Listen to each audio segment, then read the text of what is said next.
Ballygunge circular রোডের নতুন flat বাড়ির 3 তলায় 3D-তে থাকতেন সুচিত্রা, আর 3C-তে 2 কন্যাসহ মুনমুন।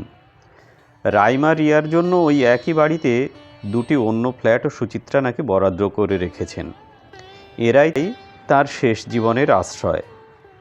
আর আশ্রয় পুরনোকে আঁকড়ে থাকা, পুরনো দিনের গান, পুরনো দিনের খাট, আলমারি, ঝাড় লণ্ঠন, ড্রেসিং টেবিল। অ্যাপার্টমেন্টের প্রতিটি ইঞ্চিতে শ্বেত শুভ্রতা, বনেদিয়ানার রুচিপূর্ণ মেলবন্ধন। সুচিত্রা ঠাকুর ভক্ত, একটু বাড়াবাড়ি রকমের ঠাকুর ভক্ত। মাঝে মাঝে শোনা যায় তিনি কদিনের জন্য বেপাত্তা। কোথায় গিয়েছেন? না, পণ্ডিচেরির আশ্রমে। মাসে 2-1বার তিনি চলে যান বেলুড় মঠে। তার ফ্ল্যাটে ঢুকলেই চোখে পড়বে রামকৃষ্ণ, বিবেকানন্দ, মা শারদা এবং অবশ্যই মা কালীর ছবি। পড়ার বই বলতে তার হাতে থাকে ঠাকুরের কথামৃত। প্রতিবেশীর ঘরে সরস্বতী পুজো হলেও নিভৃতির পর্দা খুলে তিনি যেতে পারেন তাঁদের দরজায়। এক দৃষ্টিতে ভক্তিতে তাকিয়ে থাকেন দেবীর দিকে।